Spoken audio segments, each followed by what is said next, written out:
Digital যুগেও মামলার পরবর্তী তারিখ জানতে এখনও আদালতের রেজিস্ট্রার খাতা ঘাঁটতে হয় আইনজীবী ও বিচার প্রার্থীদের।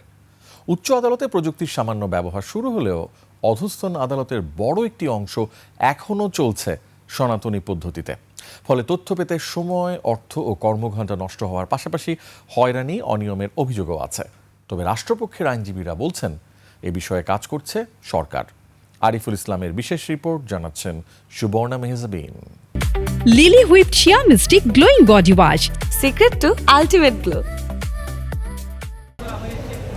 ডিজিটাল যুগে মানুষের হাতের মুঠোয় যখন বিশ্বের তথ্য, তখন একটি মামলার পরবর্তী তারিখ জানতে আদালতের রেজিস্টার খাতা খুঁজতে হচ্ছে আইনজীবীদের। এমনকি মামলা কোন আদালতে বদলি হয়েছে, শুনানির তারিখ কবে, এসব তথ্য জানতে অনেক সময় দিনের পর দিন আদালতের সংশ্লিষ্ট দপ্তরে ঘুরতে হয়। সিআর মামলাগুলো আমাদের এইখানে এসে বদলি হয়, কিন্তু বদলি হওয়ার পর আমাদের সেই আগের যুগেই আমরা সেই ওই নথি অনুযায়ী আমরা এগুলো বের করতে হয়। পুরনো কাগজের নথি ও রেজিস্টারের ওপর নির্ভরশীলতায় বাড়ছে ভোগান্তি। সঠিক সময়ে তথ্য না পাওয়ায় অনেক ক্ষেত্রে শুনানিতে আইনজীবীর প্রস্তুতি ব্যাহত হচ্ছে, ক্ষতিগ্রস্ত হচ্ছেন বিচার প্রার্থীরাও। হাজার হাজার এখানে বই, দেখেন কতগুলো বইয়ের স্তূপ পড়ে থাকে, প্রত্যেকদিন আমাদের খুঁজতে হয়। এমন হয় দেখা যায় আমরা খুঁজে পাচ্ছি না, কিন্তু মামলাটা বদলি হয়ে একটা কোর্টে চলে গেছে অলরেডি।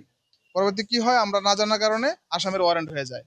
তবে বিচার ব্যবস্থায় প্রযুক্তির ব্যবহার একেবারেই হচ্ছে না তা নয়। দেওয়ানি কার্যবিধিতে মোবাইল নম্বর ও ইমেইল দেওয়ার বিধান যুক্ত হয়েছে। হোয়াটসঅ্যাপ ও ইমেইলের মাধ্যমে সমন জারির সুযোগ তৈরি হয়েছে। 2022 সালে সাক্ষ্য আইন সংশোধনের মাধ্যমে অডিও, ভিডিও সহ বিভিন্ন ডিজিটাল বা ইলেকট্রনিক রেকর্ডকে আইনি স্বীকৃতি দেওয়া হয়। কিছু ক্ষেত্রে কারাগারে বসে হাজিরা, বাসা থেকে সাক্ষ্য দেয়া এবং পরীক্ষামূলকভাবে ই-বেইল বন্ডের ব্যবস্থাও চালু হয়েছে।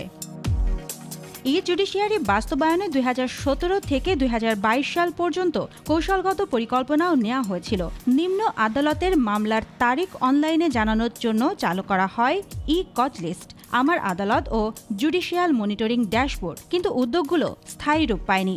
প্রযুক্তি নির্ভর যে বিষয়টা আছে, যাতে সহজে আমরা খুঁজে পাই, ওরকম যাতে একটা অ্যাপ চালু করে। বিচার ব্যবস্থায় প্রযুক্তির বিচ্ছিন্ন উদ্যোগ নয়, প্রয়োজন পুরো ব্যবস্থাকে একটি সমন্বিত ডিজিটাল প্ল্যাটফর্মে নিয়ে আসা। ডিজিটাল পদ্ধতিতে হাজিরা গ্রহণ করা হচ্ছে। আসামিকে না এনেও, জেলখানা থাকা অবস্থায় আসামিদেরকে কোর্টে না এনেও আমরা সেখানে হাজিরা নিতে পারছি। বাসায় বসেও যে কোনো ব্যক্তি মামলা ফাইল করতে পারবে, মামলা শুনানি করতে পারবে, মামলার হাজিরা দিতে পারবে। আদালতে দ্রুত বিচার নিশ্চিত করতে শুধু বিচারকের সংখ্যা কিংবা আদালতের সংখ্যা বাড়ানোই যথেষ্ট নয়, প্রয়োজন তথ্য প্রাপ্তির পথও সহজ করা। এমনটাই প্রত্যাশা আইনজীবী ও বিচার প্রার্থীদের। সুবর্ণা মেহজাবিন, 21 টেলিভিশন।